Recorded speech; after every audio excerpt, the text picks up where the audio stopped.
කෙටි කාලිනව ආයෝජන ලබාගන්නේ කොහොමද කෙනෙ ෂෝට් ටර්ම් ඉන්කම් එකක් ඔන්නම් ලබා ගන්න නම් ඔයාලට buy and selling කරන්න. අපනා කරන්න ඕනද නිවසක් මිලදී ගන්න ඕනේ කියලා. long term හොඳ investment මෙහි ගොඩක් තියෙනවා. opportunities unlimited. අයිබෝන් thank you Roshan thank you මට ආරාධනා කරාට බොහොම ස්තුතියි. අපි ඉස්සෙල්ලම පටන් ගමු. සියලු රටවල් අතරින් ඔබ ඩුබයි රාජ්‍ය තෝරගත්තේ ඇයි? ඔව් ඇත්තම රොෂාන් මම ඩුබයි තෝරගත්තේ මට හිතුණා කියන්නේ ඩුබයි තරම් හොඳ රටක් සේෆ්ටි රටක් සාමාන්‍යයෙන් අපි ෆැමිලි එකත් එක්ක ජීවත් වෙද්දි මේ වගේ හොඳ රටක් ලෝකේ කොහෙවත් නැහැ කියලා. ඔබ පැමිණි පසු ඔබ මෙහි දැක්ක විශාලම වෙනස මොකක්ද? ඔව් ඇත්තම රොෂාන් ඩුබයි එන්න කලින් මම රටවල් දෙක තුනක් ට්‍රැවල් කරලා තිබ්බා. ඉතින් ඩුබයි ආවට පස්සේ මට ඩුබයි වල තියෙන දියුණුව ඒගොල්ලන්ගේ රටේ තියෙන මිනිසුන්ට තියෙන ආරක්ෂාව ඒ වගේ ගොඩාක් දේවල් හිතුන නිසා මට හිතුණා ඩුබයි තමයි හොඳම රට නතර වෙන්න හොඳ කියලා. අපිට තව දැක්කෙන ඔබට ලැබුණු ආදායම ජීවන රටාව සහ ලැබුණු අවස්ථාවන් කීපයක් පිළිබඳ වැඩි විස්තරයක් කරන්න පුළුවන්ද? ඔව් ෂාන් good question. මේකේ ලැබුණු අවස්ථාව කියන්නේ මම හිතන්නේ සාමාන්‍යයෙන් ඩුබයි රටේ කියන්නේ සාමාන්‍ය රැකියාව කරන කෙනෙකුට බිස්නස් ඔපචුනිටි එකක් බලාපොරොත්තු වෙන ඉන්න කෙනෙකුට මේ වගේ රටක මේ වගේ ලයිෆ් ස්ටයිල් එකක් ලෝකෙ කිසිම රටක ලැබෙයි කියලා. ඔබ අවංකවම හිතනවාද ඩුබයි රාජ්‍යයේ ශ්‍රී ලංකාවට වඩා දියුණුවීමට ඇති ඉඩකඩ සහ අවස්ථාවන් වැඩි කියලා? ඔව් දැනට මට එහෙම හිතෙනවා. හැබැයි අන්ෆෝචුනේට්ලි ශ්‍රී ලංකාවේ සිටුේෂන් එකත් එක්ක මම හිතන්නේ ගොඩක් කට්ටිය මයිග්‍රේට් වෙනවා ඒක වෙන වෙන රටවල් වලට. ඉතින් Dubai one of the best country to move in and you know ඔයාගේ රැකියාව කරාගෙන යන්න ඔයාගේ බිස්නස් ඔපචුනිටි තියාගෙන යන්න. මොකද මේ රටේ ටැක්ස් ගෙවන්න ඕනේ නැහැ ඔයාලට. අනිත් රටවල් වල කම්පෙයාර් කරලා බලද්දී ඔයා වෙන රටකට ගිහිල්ලා බිස්නස් එකක් කරොත් රැකියාවක් කරොත් ප්‍රොපර්ටි එකක් මිලදී ගත්තොත් ඔයාලට ලොකු ටැක්ස් එකක් ගෙවන්න වෙනවා. ඉතින් මේ රටේ ඒ සම්පූර්ණ ටැක්ස් වලින් නිදහස් කරලා තියෙනවා හැම දෙයක්ම. ඉතින් ඒ නිසා මම හිතන්නේ Dubai is one of the best. අපි දැන් රියල් එස්ටේට් ගැන පොඩ්ඩක් කතා කරමු. ඔබ දකින විදිහට ශ්‍රී ලංකානු ආයෝජකින් වැඩිපුරම කන්සර්න් කරන දේ මොකක්ද? ඔව් ඇත්තටම ෂාන් වැඩිපුරම අපේ ලංකාවේ අපේ ආයෝජකයන් අපේ ක්ලයන්ට්ස්ලා අපේ ඉන්වෙස්ටර්ස්ලා එයාලට ඕනේ හයි ROI එකක්. ඩුබයි වල අවස්ථාව තියෙනවා. මම කලින් කිව්වා වගේ ටැක්ස් නැති නිසා සාමාන්‍ය ලෝකේ වැඩිම ROI එක රිටර්න් ඔන් ඉන්වෙස්ට්මන්ට් එක හම්බෙන්නේ ඩුබයි වල. අපි කියමු සිංගප්පූර්, හොංකොං, කැනඩා ඔන්න ලෝකේ කොන රටමක ඉඩමක් ගෙයක් ඩිපාර්ට්මන්ට් එකක් මිලදී ගත්තත් ඔයාලට ටැක්ස් එකක් ගෙවන්න ඕනේ. 30%යි 30%යි 50% ටැක්ස් ඉන්න රටවල් තියෙනවා. එතකොට ඔයාලට ඒ රටක ප්‍රොපර්ටි එකක් ගත්තොත් ඔයාලට ටැක්ස් එක ගෙවුවාම ඔයාගේ ROI එක රිටර්න් ඔන් ඉන්වෙස්ට්මන්ට් එක 2%යි 3%යි 4%යි වගේ පොඩි ගාණක් වෙනවා. ඩුබයි වල මිනිමම් 7% ඉඳලා ඔයාලට යන්න පුළුවන් up to 12 to 15% ROI එකට. ඒක ගොඩක් කට්ටිය කන්සර්න් කරන ඒ වගේම තමයි ඩුබයි වල තියෙන කැපිටල් ඇප්‍රීසියේෂන් එක. අද ප්‍රොපර්ටි එකක් ගත්තොත් after 1 year 2 year අවුරුදු දෙක තුනකට පස්සේ ඔයාලට ලොකු මාජින් එකක් තියාගෙන ඒ ප්‍රොපර්ටි එක විකුණන්න පුළුවන්. ඉතින් ඒ වගේ ගොඩක් ලොකු කියන්නේ අපේ ලංකාවේ ඉන්වෙස්ටර්ස්ලා ආයෝජකයන් ඒ පිළිබඳව විශාල වශයෙන් දැනුවත් වෙලා තියෙන දැන්. ඉතින් ඒගොල්ලන්ට ඕනේ හරියට රයිට් පාත් එකක් හරි එක්ස්පීරියන්ස් රියල් එස්ටේට් කම්පැනි එකක් රියල් එස්ටේට් ඒජන්ට්ස්ලා ඒගොල්ලෝ හොයනවා ඒගොල්ලන්ගේ ඒ අවස්ථාව ලබා ගන්න. ශ්‍රී ලංකානු ආයෝජකයෙක් ඩුබයි රාජ්‍යයේ ඉන්වෙස්ට් කරනකොට අපි දන්න හුඟක් ස්කෑම් තියෙනවා. සෝ එතකොට ලොකු මුදලක් වේදන් කල්ලා මෙහුඟ ප්‍රොපටියක් ගන්න ශ්‍රී ලංකානු.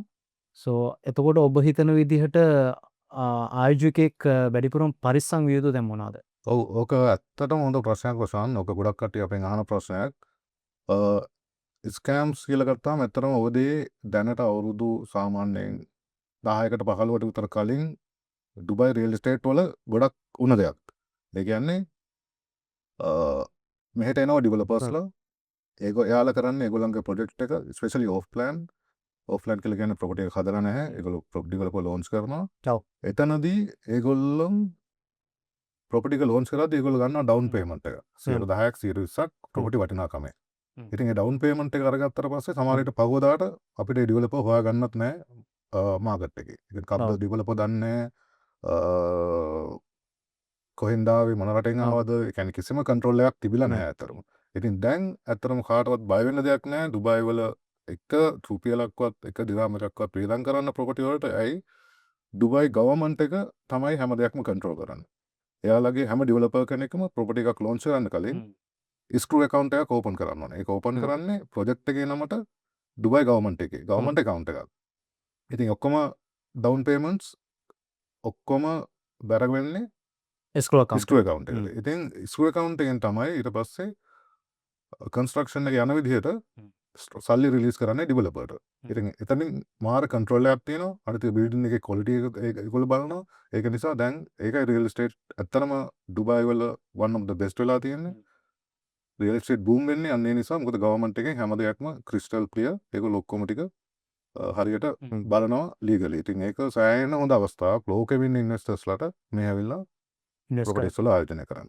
ඔබ මං ඔබගෙන් තවත් ප්‍රශ්නයක් අහනවා. වීසා ලබා ගැනීම කෙනෙකුට ස්ථාවර වෙන්න සහ පවුලේ සමාජිකයන් ගෙන්වා ගැනීමට යන කරුණු ගැන සැලකීමේදී ඔබ දරන ආකල්පය මොකක්ද ඒ සම්බන්ධයෙන්? ඔව් රොෂන්, මම ඒකට මෙහෙම උත්තරයක් දෙන්නම්. ඒ කියන්නේ මම රියල් එස්ටේට් කරන්නේ. මේ පැත්තෙන් උත්තරයක් දුන්නොත් මෙහි දැන් හොඳ අවස්ථාවක් තියෙනවා ස්පෙෂලි ප්‍රොපර්ටි වලට ඉන්වෙස්ට් කරන කට්ටියට. ඒගොල්ලන්ට මෙහි වීසා අවස්ථාවන් දෙකක් ඇත්තටම මේ රටෙන් සූදානම් කරලා තියෙනවා. ඔයා ප්‍රොපර්ටි එකක් ගත්තොත් අපි කියමුකෝ 2 මිලියන් ඩිරාම්ස් වලට වැඩිය ඔයා එලිජිබල් වෙනවා මෙහි තියෙන ගෝල්ඩන් වීසා බලපත්‍රය ලබා ගන්න. ඒ ගෝල්ඩන් වීසා බලපත්‍රය ලබා ගත්තාම ඔයාට පුළුවන් ඔයාගේ මුළු ෆැමිලි එකම ස්පොන්සර් කරන්න.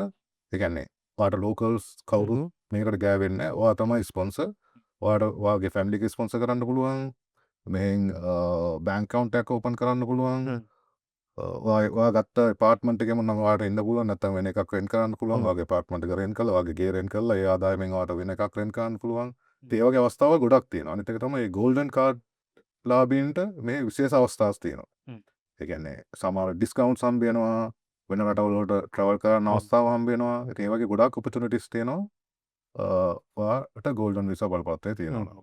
ගෝල්ඩන් වීසා බලපත්‍රයට අමතරව තව ඔයා ඩිරාම් 7,50,000ක 750,000 above 7,50,000කට වැඩිය ප්‍රොපර්ටි එකක් ගත්තොත් ඔයාට මේ ඉන්වෙස්ටර් වීසා එකට ඇප්ලයි කරන්න පුළුවන්. කියන්නේ ඔයාට හම්බ වෙන ඉන්වෙස්ටර් වීසා එකක්. ඒ ඉන්වෙස්ටර් වීසා එකටත් ඔයාට පුළුවන් ඔයාගේ ෆැමිලි මෙම්බර්ස්ලා ස්පොන්සර් කරන්න.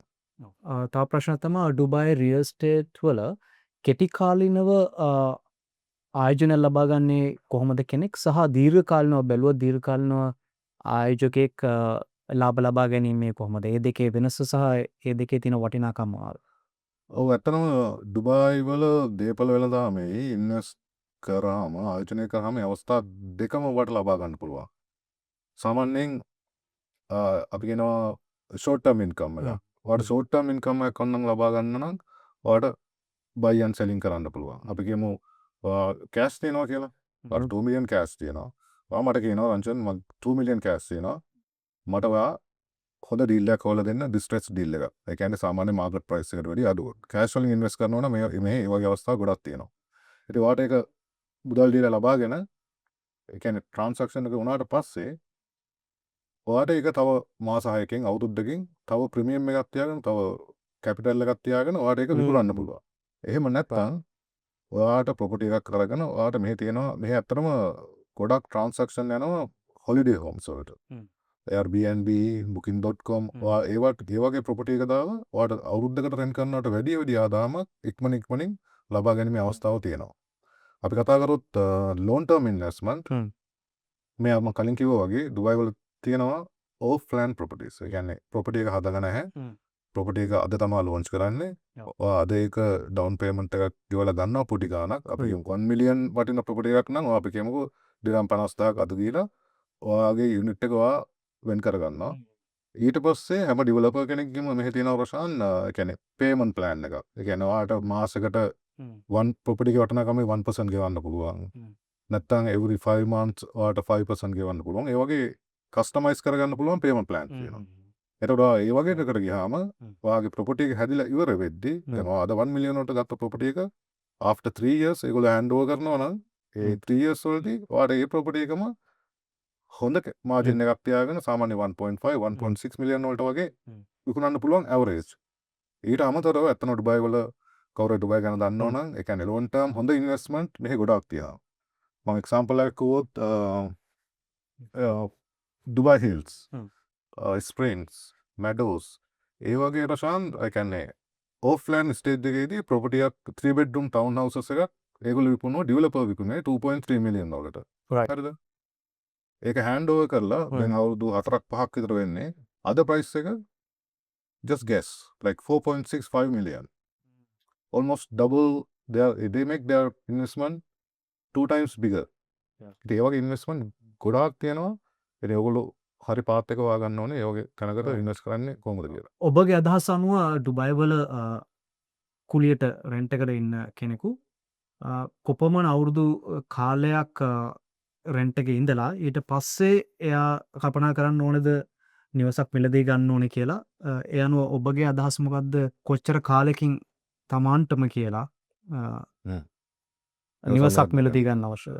ඔව් රොෂාන් ඕකත් හොඳ ප්‍රශ්නයක්. ඇත්තටම අපේ සියලුම ශ්‍රී ලාංකිකයන් ගොඩක් අය ඇත්තම ඩුබයි වල අවුරුදු 10ක් 15ක් 20ක් 30ක් ජීවත් වෙච්ච කියන්නේ රැකියාව කරමින් ජීවත් වෙන ශ්‍රමිකයන් පිරිසක් ගොඩක් ඉන්නවා. ඉතින් ඇත්තටම එයාලා දන්නේ නැහැ ඩුබයි වල ඒගොල්ලන්ට 100% ඕනර්ෂිප් එකකට ඒ කියන්නේ අපි ලංකාවේ ප්‍රොපර්ටි එකක් ගත්තා වගේම තමයි. ඒ කියන්නේ අපි ලංකාවේ අපි ගත්තාම අපිට ඔප්පුවක් සින්නක් කරගෙන ගන්නවා කියලා අපිට ඔප්පුවක් හම්බ වෙනවා. ඒක මට මම මරණට පස්සේ මගේ දරුවන්ට යනවා ඊට පස්සේ දරුවන්ගේ දරුවන්ට ඒ සිස්ටම් එකම ඒකම මෙහෙත් තියෙනවා. නැත්තම් ගොඩක් කට්ටිය තමයි හිතන් ඉන්නේ මේ තියෙන්නේ ලීස් හෝල්ඩ් විතරයි අවුරුදු 99ට විතරයි ගන්න පුළුවන් සමහර ඒරියාස් වල ගන්න බෑ එහෙම තියෙනවනේ ඒකක් නෑ.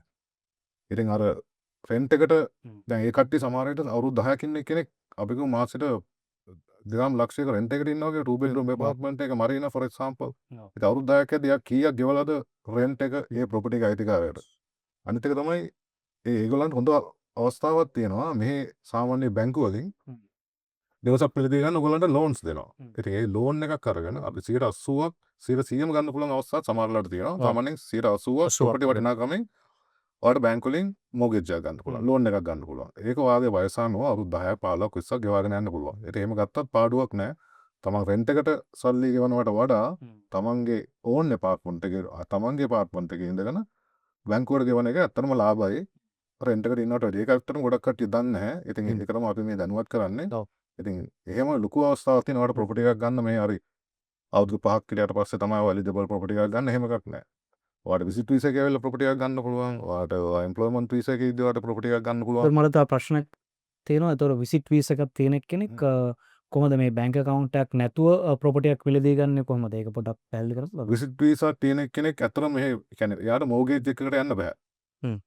එයාට මෝගේජ් එකකට යන්න පුළුවන් 50%. සාමාන්‍ය මෙහි රැකියාවක් කරන කෙනෙකුට 80% මෝගේජ් එකකට යන්න පුළුවන්.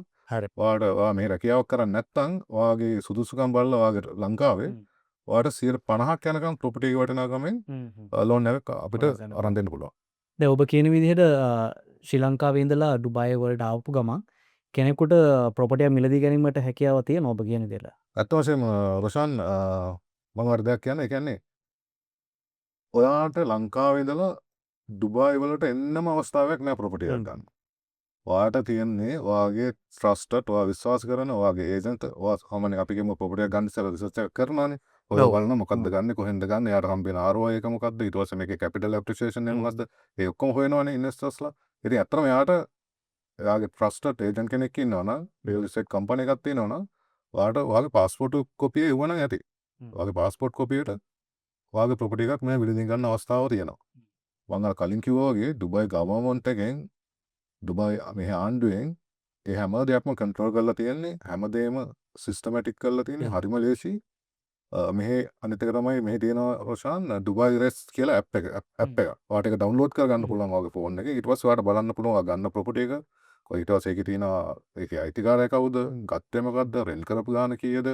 ඔයාට ඔයාගේ ඇප්ලිකේෂන් එකෙන් ඔයාගේ ප්‍රොපර්ටි එක මේන්ටේන් කරගන්න පුළුවන්. ඒ තරම් ලේසි මෙහි රියල් එස්ටේට් වල ආයෝජනය කරනවා. මට ඒකට තව ප්‍රශ්නයක් අහන්න ඕනේ. එතකොට කෙනෙක් ගෝල්ඩන් වීසා එක ලබා ගන්න ඕන නම් මෙහි එක ප්‍රොපර්ටියක් අරගන්න නැතුව ප්‍රොපර්ටිස් කීපයක් අරගෙන 2 මිලියන් වලට ගිහින් එතනින් එයාට ඇප්ලයි කරන්න පුළුවන්ද ගෝල්ඩන් වීසා වලට? ඔව් පුළුවන්. ඒක කියන්නේ තනි ප්‍රොපර්ටි එකේ වටිනාකමම 2 මිලියන් වෙන්න ඕනේ නැහැ. අපි කියමු යා ගන්නවා කියලා පොඩි ස්ටුඩියෝ පාර්ට්ස් මන් 4ක් අපි 1.5 ලක්ෂ කියලා 500,000 දෙකක් 1 මිලියන් One වෙනවා. ඊට පස්සේ එයා ඒ වගේ 4ක් ගත්තොත් එයා eligible for golden visa. Golden visa එකට. හැබැයි ඔයාට බැරි වෙලාවත් ඒ ප්‍රොපර්ටි එකක් විකුණන්න ඕන වුණොත් Hmm.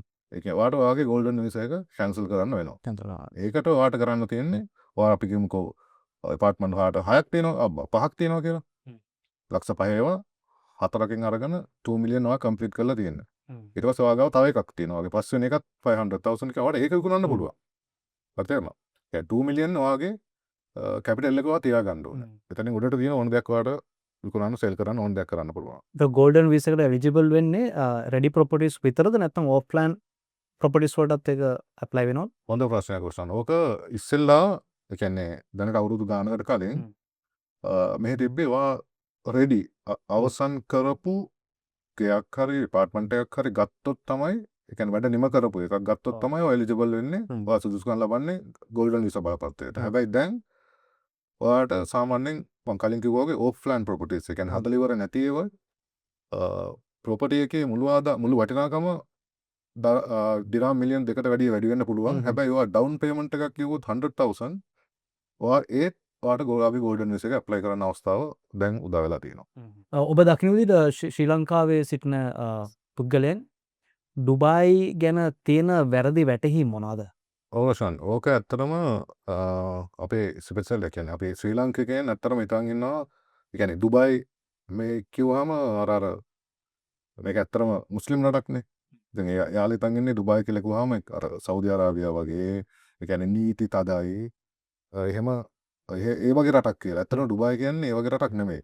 මම පුළුවන් නම් ආරාධනා කරනවා ශ්‍රී ලාංකිකයන්ට ඔයගොල්ලෝ එන්න ඇවිල්ලා බලන්න ඩුබායි කොහොමද කියලා ඩුබායි වල ජීවත් වෙන කට්ටිය කොහොමද කියලා ඩුබායි වල ලයිෆ් ස්ටයිල් එක කොහොමද කියලා ඒක ඇමේසින් ඒක බලන්න රොෂාන් ඩුබායි එන්නම ඕනේ. ඔයාර කලිස්ලාම ප්‍රශ්න වගේ මං ඇයි ඩුබායි නවතුනේ අන්න ඒ දේ නිසා. ඒ කියන්නේ මෙහි ඔයගොල්ලන්ට එන්ටර්ටේන්මන්ට් පොඩි ළමයින්ට විනෝද වෙන්න ඕන තරම් අවස්ථා ඉතින් ඒ වගේ ඔපචුනිටිස් අන්ලිමිටඩ්. ඉතින් ඒ අවස්ථාව නිසා තමයි අත්‍තරම ඩුබායි මේ තරම් දියුණු වෙලා තියෙන්නේ. ඉතින් ඒක මම හිතන්නේ ස්පෙෂලි ශ්‍රී ලාංකිකයන් ඩුබායි කියලා කිව්වම ඒ බය වෙන්න දෙයක් නැහැ. මෙහි ඔයගලන්ට අවශ්‍ය කරන සියලුම දේවල් මේ රටේ තියෙනවා. රයිට්. ඔබ දැන් ඩුබායි වල හොඳ පැත්තනේ කිව්වේ. එතකොට කෙනෙකුට ඩුබායි වලට ඇවිල්ලා ඔබ දකින විදිහට ඩුබායි වල ජීවත් වෙන තියෙන අමාරු තැන් මොනවාද? ඔරෝෂන් ඔය ප්‍රශ්න මම මෙහෙම උත්තරයක් දෙන්න. ඒ කියන්නේ මේ පොඩක් රියල් එස්ටේට් වලින් එළියට ගිහිල්ලා ඇත්තම ඩුබායි තමයි මං හිතන්නේ ශ්‍රී ලාංකිකයන්ට එන්න පහසුම රට. මොනවා හරි හේතු හොඳ පැත්තකට හරි නරක පැත්තකට හරි එන්න ලේසිම රට ඩුබායිනේ. ඉතින් මං හිතන්නේ දැන් ස්පෙෂලි ලංකාවෙන් කට්ටිය ගොඩක් කට්ටිය මේ විසිට් වීසා එනවා. අපේ පොඩි කට්ටිය ඉස්කෝලෙන් අවුට් වෙච්ච ගමන් මොනවත් කිසිම දෙයක දැනීමක් නැහැ. ඒගොල්ලෝ එයාලා එනවා මේ විසිට් වීසා වලට මොකද යන්න ලේසිම රට මෙහි නිසා. ඉතින් ඇත්තටම මෙහි ආවට පස්සේ ඒගොල්ලන් බලාපොරොත්තු වෙන තරම් ජොබ් ඔපචුනිටිස් මේ නැහැ. ඉතින් මම පර්සනලි දැකලා තියෙනවා ගොඩාක් අපේ ලංකාවේ කට්ටිය මෙහි ඇවිල්ලා ජොබ් නැතුව පාරවල් වල පහක් වල මේ දන්නවනේ රොෂාන් රස්නේ කොහොමද කියලා දැන් සමයක පටන් ගන්නවනේ. ඉතින් ඔය රස්නේ කාලේ හිතන්නවා පාකයක් යට ගහක් යට දවසක් ගෙවනවා කියන්නේ මාරම අමාරුයි. ඉතින් මං කියන්නේ ඒක තමයි මම දකින්නේ නරක පැත්ත. නැත්තම් එතන ඩුබායි වල මම නරක පැත්තක් දකින්නේ නැහැ. ඒක නරක පැත්ත හදාගෙන තියෙන්නේ අපි විසින්ම තමයි. අපිට යන්න පහසු රට නිසා අපි කිසිම දෙයක් හොයන්න බලන්නේ නැතුව යාළුවෝ විශ්වාස කරලා මෙහෙට එනවා මේ රටට එනවා මේ රටට ආවට පස්සේ ඉතින් අර වගේ දුකක් විඳින්න නම් මම කියන්නේ කාටවත් එහෙම එන්න එපා. ඔයගොල්ලෝ හොයලා බලන්න. ඔයගොල්ලෝ මේ රටට එන්න කලින් මේ රටේ ජීවත් වෙන්නේ කොහොමද මේ රටට මොන වගේ සුසුසුකම් සහිත පුද්ගලයන්ද අවශ්‍ය ඒ අවශ්‍ය විදිහට ඔයගොල්ලන් ලංකාවේ ඉඳන් මොනවා කෝස් එකක් කරලා මේ සුදුසුකම් හදාගෙන මේ රටට එන්න කියලා තමයි මම කියන්නේ. මොකද ඒක නැතුව මම ඩුබායි වල ඩාර්ක් සයිඩ් එක කියලා කියන්නේ ගොඩක් දේවල් එහෙම දකින්නේ නැහැ. ඉතින් ඒක අර අපි විසින්ම හදාගත්ත දෙයක්. ඒක තමයි මට කියන්න තියෙන්නේ. හරි රංජන් ඔබගෙන් අහන අන්තිම ප්‍රශ්නය. ඔබ දකින විදිහට මේ වැඩසටහන බලන කෙනෙක් ශ්‍රී ලංකාවේ සිටින පුද්ගලයෙක් ඩුබායි රාජ්‍යයට පැමිණලා ආයෝජනය කරන්න කැමති කෙනෙක්. ඔබ දකින විදිහට ඔවුන්ට දෙන්න ඔබ කැමති පණිවිඩය මොකද්ද? ඔව් ඇත්තටම රොෂාන් මම නම් කියන්නේ කියන්නේ දුබායි වල දේපල වෙළඳාමේ ආයෝජනය කරනවා නම් මම හිතන්නේ ලෝකේ ඒ වගේ ව්‍යාපාරයක් ඒ වගේ බිස්නස් එකක් මම දකින්න විදිහට නම් නැහැ. මොකද ඒ වගේ ප්‍රතිඵල ඒ වගේ ලාභයක් ඒ වගේ ප්‍රොෆිට් එකක් ඔයගලන්ට ගන්න නම් මම හිතන්නේ වෙන රටක ආයෝජනය කරා කියලා හම්බ වෙයි කියලා. එහෙම බලාපොරොත්තු වෙන කාට හරි මම කියන්නේ ඔයගොල්ලෝ ඉන්වෙස්ට් කරනවා නම් ඩුබායි වල හරි තැන ඉන්වෙස්ට් කරන්න හොයලා බලන්න ඔයගලන්ට හම්බෙන ROI එක මොකක්ද කියලා රිටර්න් ඔන් ඉන්වෙස්ට්මන්ට් එක කීයද කියලා ඊට පස්සේ ඔයගලන්ට හම්බෙන කැපිටල් ඇප්‍රීසියේෂන් එක කොහොමද කියලා ඒ කියන්නේ ඔයගොල්ලෝ සල්ලි වියදම් කරන්න ඉස්සෙල්ලා ඇත්තටම හොයලා බලන්න රිසර්ච් එකක් කරන්න ලොකේෂන් එක හොයන්න මොකද ඩුබයි රියල් එස්ටේට් වල ඇත්තටම ලොකේෂන් එක මාර වැදගත් ප්‍රශාන්ත් ඒ කියන්නේ ඔයා ඉන්වෙස්ට් කරන ලොකේෂන් එක අනුව තමයි ඔයාට හම්බෙන ROI එක ඔයාට හම්බෙන කැපිටල් ඇප්‍රීසියේෂන් එක ඒ හැම දෙයක්ම රෙන්ටල් ඉන්කම් එක හැම දෙයක්ම ඩිපෙන්ඩ්ස් වෙන්නේ ඔයාට හම්බෙන ලොකේෂන් එක අනුව. ඒක තමයි අපි හැමතිස්සෙම අපේ ආයෝජකයන්ට කියන්නේ රියල් එස්ටේට් වල ලොකේෂන්. ඒක තමයි ඉම්පෝර්ටන්ට් ඩෙවලොපර් ලොකු ඩෙවලොපර් කෙනෙක් වෙන්න පුළුවන් පොඩි ඩෙවලොපර් කෙනෙක් වෙන්න පුළුවන්.